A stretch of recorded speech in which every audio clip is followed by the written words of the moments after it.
I'm here today with Simon and Kristy Collinge, who are from Designer Travel by Simon Collinge. Pleased to meet you both. Good afternoon. Pleased to meet you. So just tell us a little bit about Designer Travel by Simon Collinge, please. What's it all about? Well, we are a completely independent travel agent, part of what's called the Hayes Independence Group. We are around about 120 or so members of Designer Travel, completely autonomous, independent, free to do what we want, but with the backing of Hayes Independence Group behind us as well. So the financial buying power, the financial security and things like that of a large company. But at the same time, you've got the personal small business service of myself and Kristy. I can see the attraction of that. It works for us. Yeah, good. So what are your best types of customers? What I guess you appeal to lots of different types of people, but what would be the ones that work best for you that you would like to target most? Well, we sell virtually any type of holiday that is financially protected. Our ideal customer would be one that is probably open to inspiration, suggestion, and something a little bit different. The best customer are those that know what they want and what they want to pay for it.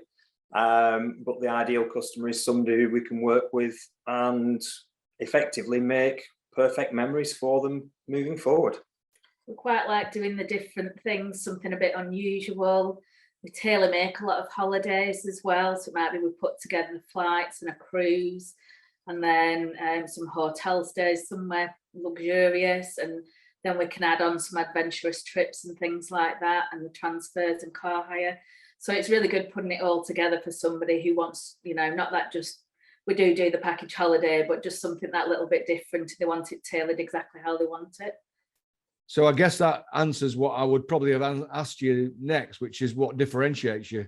Does that answer that? To some extent, yes. I mean, we offer a completely personal service. If you contact Design Travel by Simon Collinge, you will either speak to myself or Kristy. We aren't a call centre. We aren't a faceless shop or anything like that. We are open 24/7. So if somebody rings me at 9 o'clock at night with a problem or with a query, I'm here to help. I'm here to answer the call. Obviously, we do have personal time as well, but it just means that we are personal as opposed to being corporate. I think as well, when people book online, that's it. You've booked online. You've never dealt with a person. If you want something a little bit special, or you have some sort of issue, who are you going to contact? So for us, I mean, we contact the places where people are going. If we've booked it, we'll go to the hotel directly, let them know that they're coming, see if we can get them any potential upgrades and things like that as well. So it's just all those little bits. Might have a bottle of wine in somebody's room, things like that. But then when something, inevitably sometimes things do go wrong, they can just pick up the phone and they can give us a quick call and we can sort it out for them straight away. So even something as simple as we've had some clients recently who said when they got to the airport it was a little bit of a trek for them, could we book them assistance on the way back? So we just sorted that out for them straight away, which they probably wouldn't have been able to do if they were trying to go online and they couldn't do it themselves. Brilliant. Sounds great. Let's talk about COVID, because that was a big issue in travel. How did that affect you, and what's come out the other side for you? It did affect us big time. We started with Designer Travel in 2019, so we had about a year's worth of trading before COVID hit. But because travel is future sales, more or less that full year of sales that I'd done through 2019 was affected. That meant that I'd done a year's worth of work effectively for nothing, because those customers more or less got the money back or rebooked for later dates. And then the whole period of lockdown, there was very little that we could actually do once we got everybody sorted out until we got dates for sort of coming out of lockdown. So it did affect us in a very, very big way, financially and emotionally, because a lot of our customers were very, very upset. The first time we got locked down, it was an unknown. booked 2 or 3 times later, people were getting frustrated, upset, and some of those got vented on us. Now, thankfully, most of our customers were very understanding, and we managed to sort them out within a very, very quick timescale. Some of our colleagues struggled a little more. I think what we did see from that is as well, we got quite a lot of phone calls from people who weren't our customers, who had booked online, things like that, and then they couldn't contact anybody, they couldn't get the money back, they were phoning and nobody was answering and things like that. So they were asking us if we could help them, and we could give them advice, but unfortunately with data protection and things like that, we couldn't actually contact the companies for them to try and sort it out for them. So we could only advise what we would do in their circumstance. Yeah. So what came out of COVID for you? What good came out of it? What things are you doing now that you weren't doing before that maybe has improved your offering?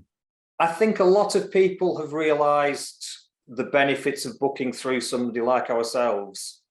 They had the experience of booking it directly. They thought they were doing the right thing.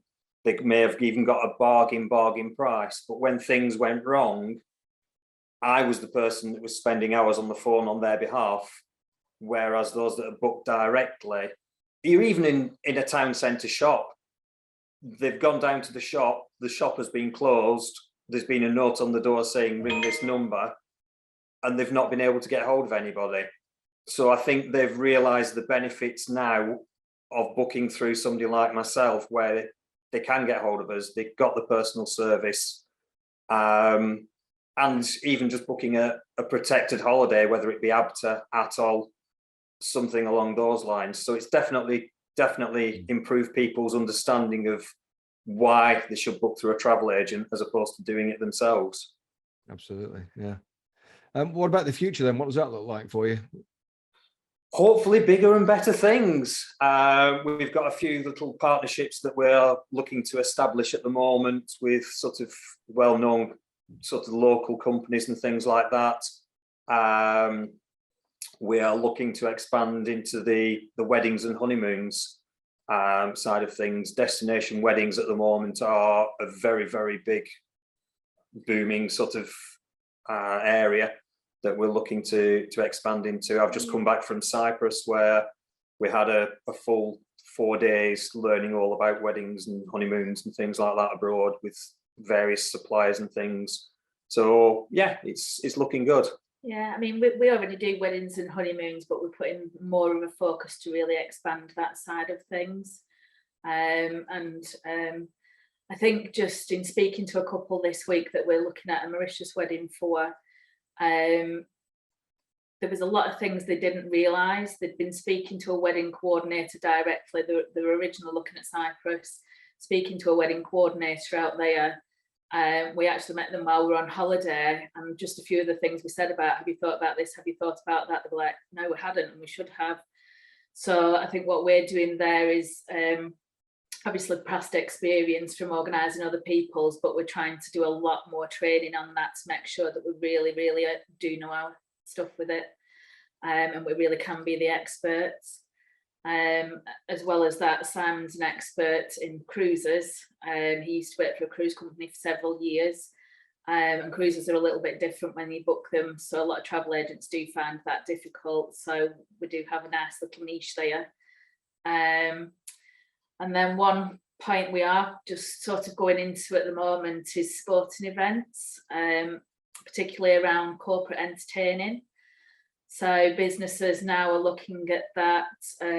It's going to cost a couple of £1,000 to put on something conference-wise over here for a day, or do they want to take their best clients to the Grand Prix in Abu Dhabi, or the golf in Spain or Portugal or somewhere? Yeah, it's just that something a little bit different. So you think, well, my clients are going to remember that.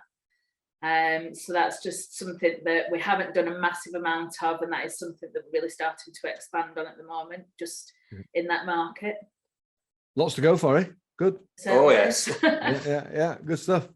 So if you were starting all over again, and COVID didn't exist, by the way, knowing what you know now, what would you do differently? I think for me, I would possibly learn a little more, a little quicker.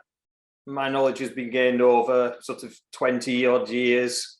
I would possibly have paid a little bit more attention in the earlier years to various bits and pieces. I don't know. It's been quite good for us so far, but I think for me it's the marketing. So when you own your own business, you've got to be a bit of an all-rounder. So you can't just be the travel agent that knows all the travel. You've got to have all that expertise. So that's been more of a new thing to us, marketing, that we're really starting to get into now, because a lot of our previous customers were just repeat clients and referrals, and we kind of lived off repeat clients and referrals because we had such a good reputation. So now that we are trying to expand a little bit more, we're just starting with the LinkedIns and Facebooks and things like that. So I think I would have liked to have learned that a little bit quicker than I have, but I'm starting to get to grips with it now. Yeah. Good learnings, and all set for the future. We're trying. Yeah, well done. Brilliant. Thank you very much, guys. no problem. You're more than welcome. Thank you.